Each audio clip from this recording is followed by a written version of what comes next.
A máquina, a minha filmadora, ela não foi com a minha cara. Eu não me adaptei com ela direito. Não adianta. Bom, vamos lá.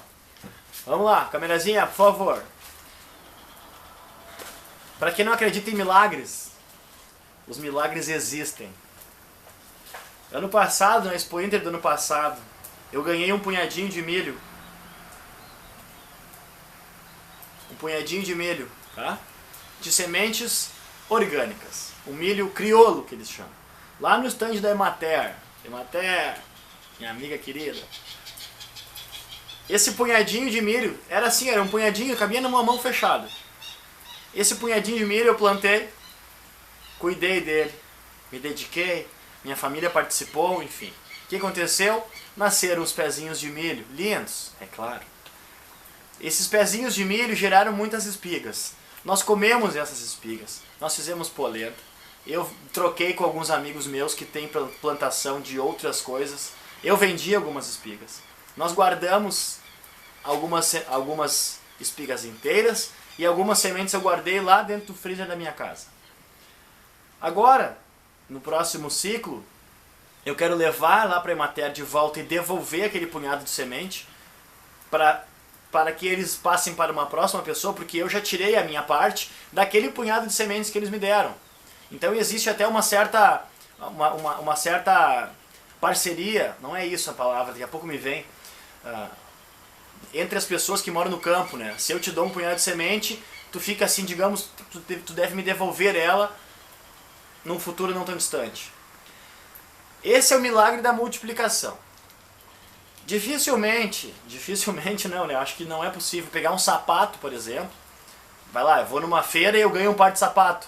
E eu vou trazer esse par de sapato para minha terra e vou plantar ele e vai nascer um pé de sapato e eu vou colher muitos sapatos e eu vou doar os sapatos então para algumas pessoas, vou vender os sapatos. Claro, eu estou fazendo uma comparação idiota talvez, mas ela é verdadeira.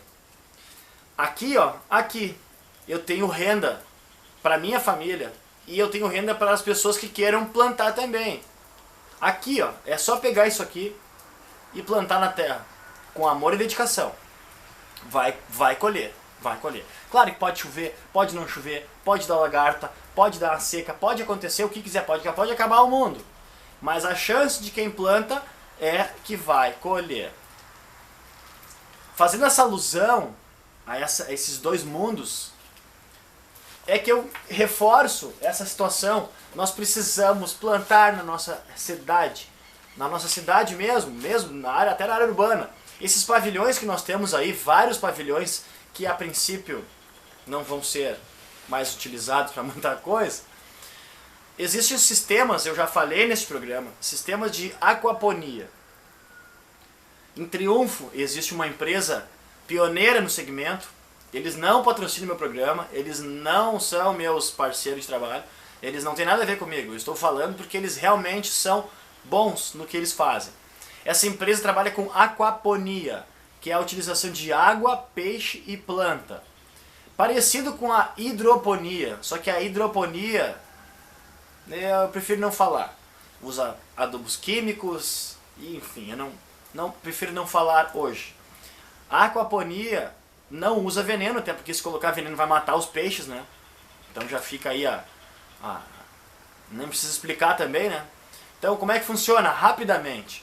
Uma caixa d'água ou um laguinho construído onde os peixes vão ficar. Tantos números de peixes, tá? Existem vários cálculos a serem feitos, mas vamos só contar o milagre por cima. Esses peixes dentro dessa caixa d'água, pode ser uma caixa d'água de 1000 litros, eles vão se alimentar da ração ou das verduras e seja lá o que for, e eles vão contribuir com seus orgânicos, né? O cocôzinho do peixe. Existe um motor simples que puxa isso, leva para um filtro. Esse filtro, que é fácil de fazer, transforma o adubo dos peixes em adubo para as plantas.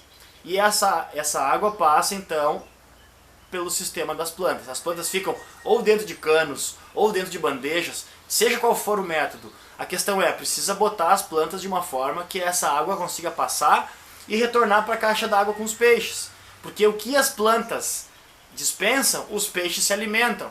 Então é uma parceria, os dois se ajudam.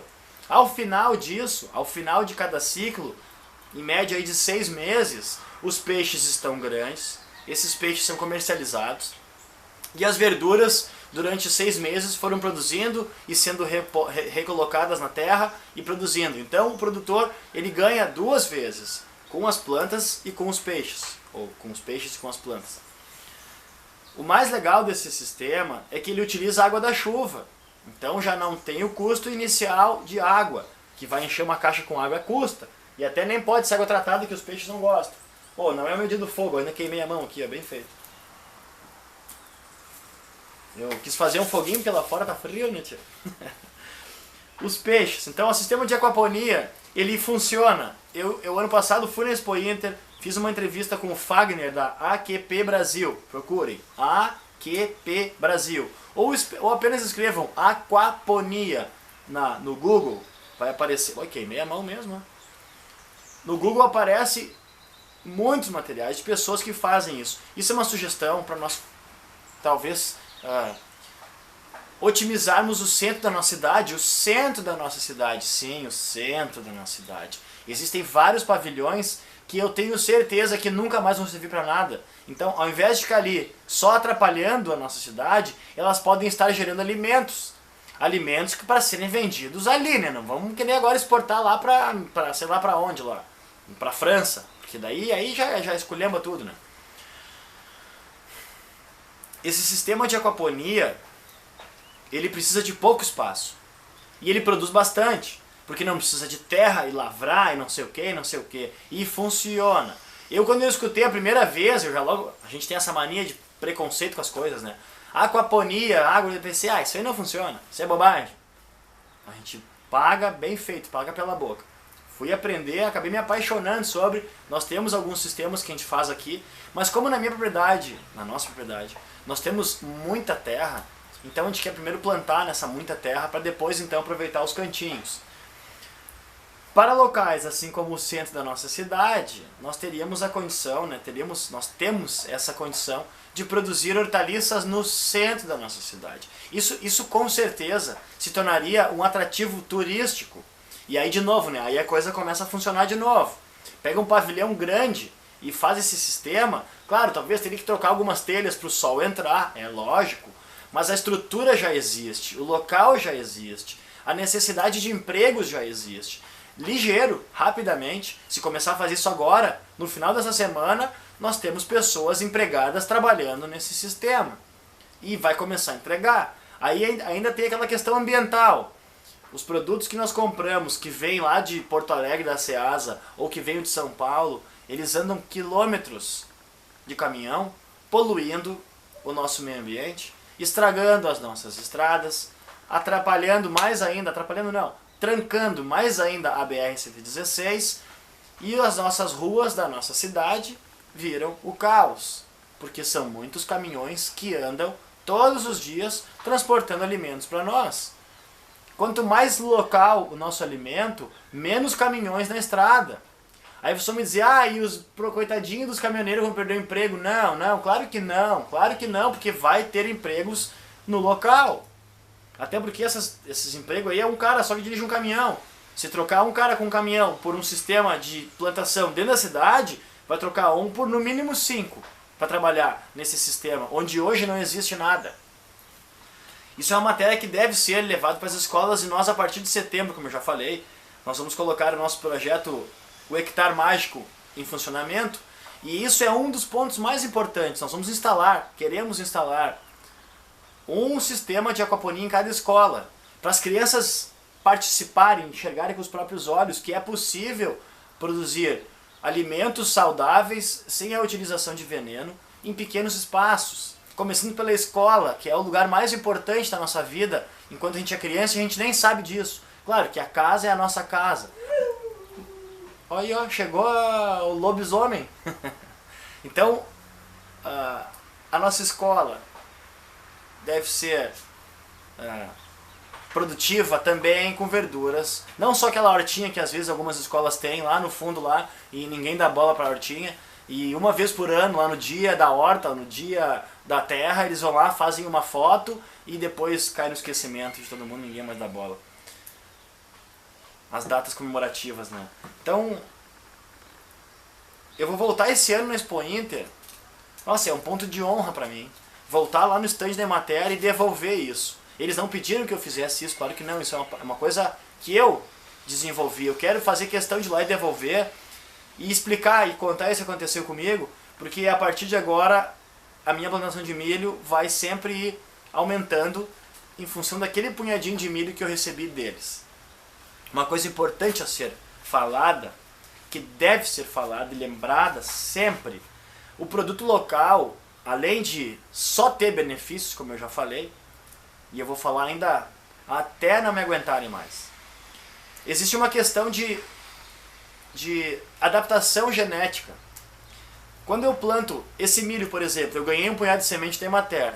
Essa semente da Emater veio do centro do estado, lá para a região da Pampa, eu não sei direito de onde veio, mas veio de lá.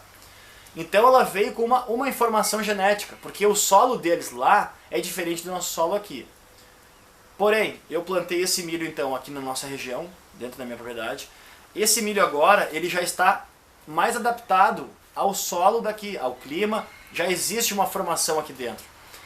Esse que eu vou plantar no próximo ano agora então, agora esse ano quer dizer, e que eu vou colher no próximo ano, esse milho vai ser melhor ainda do que o primeiro, aquele que eu plantei. Então cada região deve fortalecer a sua informação genética nas suas sementes, porque isso faz a grande diferença. Isso é um material que deve ser estudado em escola. Querido Lutzenberg, né, nosso mestre Lutzenberg, falava tanto sobre isso, né? E a Fundação Gaia hoje vai mais ou menos, né, e não tem força. Então, eu que fui um aluno que detestava estudar, eu detestava estudar de uma forma geral, mas tinha matérias que eu gostava menos. História era uma matéria que eu tinha pavor, e agora que eu me tornei um adulto, a história me fascina, a história me encanta. E com a história, aprendendo o que nós passamos já, nós podemos prever e mudar, se for possível, o que nós não queremos passar, né? Então eu não quero que os meus filhos e os meus amigos continuem comendo produtos envenenados que fazem mal para a nossa saúde, fazem mal para o planeta e ainda levam todo o dinheiro da nossa região, seja lá para onde for, né?